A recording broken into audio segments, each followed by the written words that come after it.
Hi students, this is Mr. Estrada. I want to go over a few of the questions in review number 2. So I will go over number 6, number 7, number 8, and number 10. Okay, so for, again, number 6, 7, 8, and number 10. Okay, remember you're held responsible for do everything. Upload your work in Schoology, and then you're going to put in your answers once I assign the quiz. Okay, so the first thing is we're going to look at number 6. Number 6 says, Orlando buys a shirt for $15 and a pair of jeans for $32.50. If the sales tax is 8%, what is the total price Orlando pays for the items?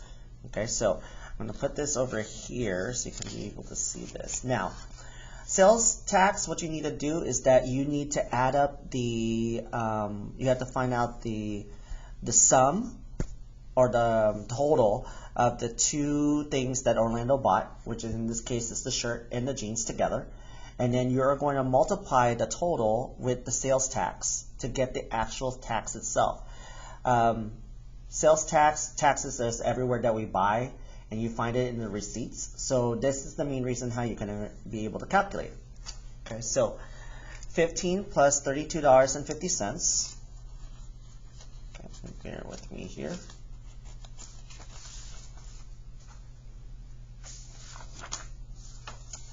So I'm going to take, and I'm going to write it over here. So I'll take $32.50, and I'm going to add that to $15. So when I add these up, you get $47.50. Now you can stop the video anytime if you need to. And I got the subtotal. Now to get the sales tax, I'm going to multiply it with 8%.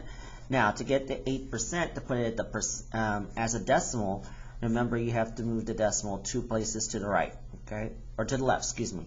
2 places left, and whatever is missing, you put zeros. Okay, so 8% becomes 0.08 as a decimal. So we're going to take that and we're going to multiply it by 0.8. All right, and if you do the math, okay, so it is 0, 56, that's 60, 60, 32, 38, okay. And then, okay, and I want to double check it to see if we're doing it right.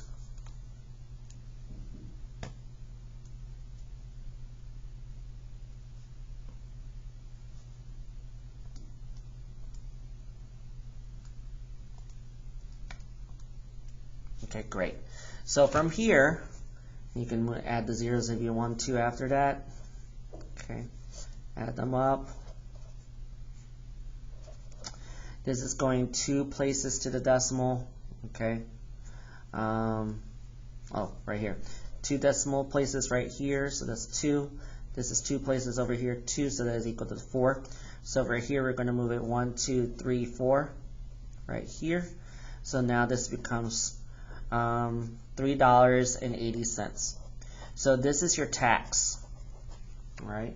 So what you need to do from here is that you're going to add this with your subtotal, the total that you have originally, which is $47.50. So you're adding $47.50, and you're adding it to $3.80, and then you add them up, and you should get $51.30.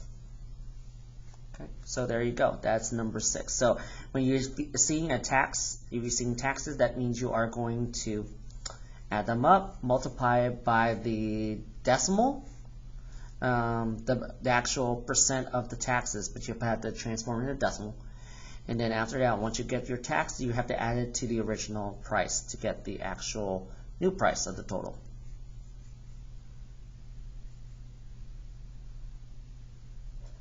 Okay, $51.30.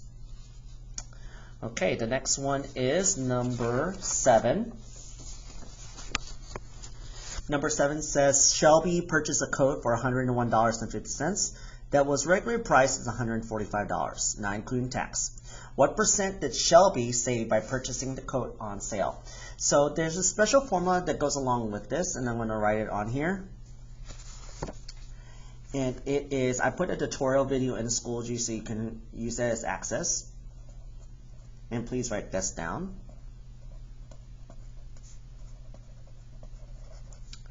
Amount change over the original amount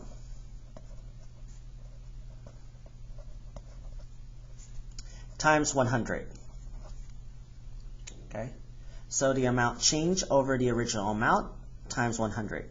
So on this problem here, it says here Shelby purchased a coat for $101.50 that was originally priced of $145, not including tax.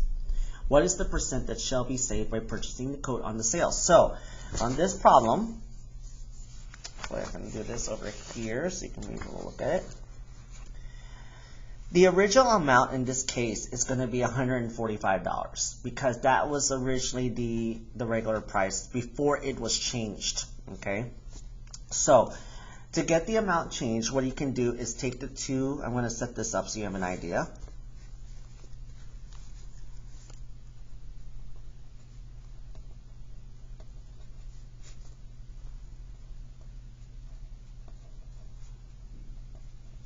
Okay, so the amount changed over the original amount. AMT means amount.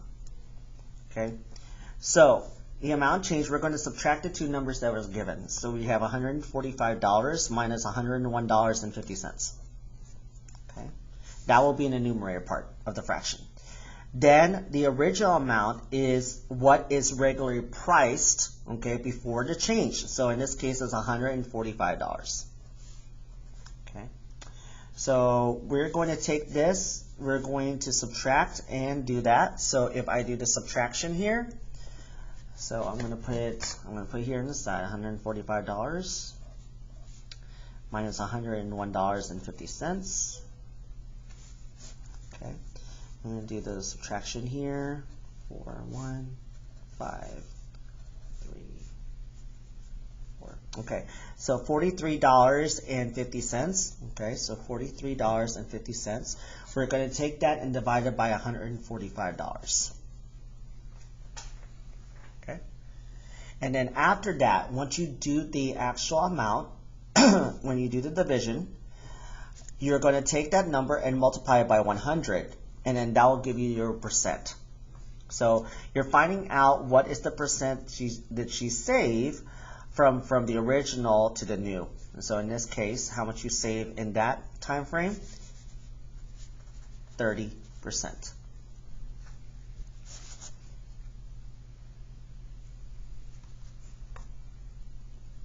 Okay, so that is number 7.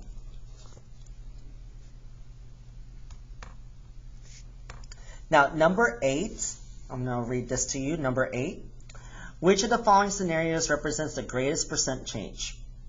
Now, you're going to use the same formula like I gave you before, okay? And to find the greatest percent change, you need to input these numbers into the formula to see which answer choice has the greatest percent change, okay?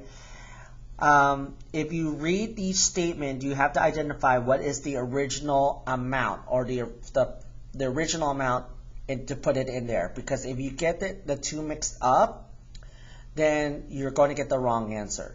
Not necessarily the biggest number is considered to be the original amount. You have to read it thoroughly to get the gist of what is the original amount first, okay? So on each of these answer choices for number 8, you're going to input that into the formula, all right? Identify what's the original amount. Then, based on what you have, your answers for number 8, whatever is the greatest percent change, that will be your answer. Okay, so that's number 8. Okay, number 10. Which of the following does not reflect as a possible relationship within the circle? Okay, so we have this, all right? So remember that the formula for the circumference is equal to 2 pi times the radius, or circumference equals excuse me, diameter times pi. All right, and we know that pi is equal to 3.14. So what you're going to do is that you're going to input these numbers into the formula, either for the circumference formula with the radius or the circumference formula with the diameter. You're going to plug it in. So I'm going to just demonstrate. So like number 1, it has a diameter of 2.6 and a circumference of 88 and 164 thousandths. Okay, so you're going to put that in there. I'm going to put it here, so 8.164. Oh, that's for the diameter. Okay, so my fault. So 8 and 164 hundred. Diameter is 2.6 times pi. Okay, so there's different ways you can do it. You can divide both sides by 2.6 to get 3.14, or you can multiply these two. Okay, you can multiply these two to see if you get 8 and 164 thousandths. Okay, and you want to check if they're equal. Now, if one of these, if you check each of these and they're not equal, then that will be your correct answer.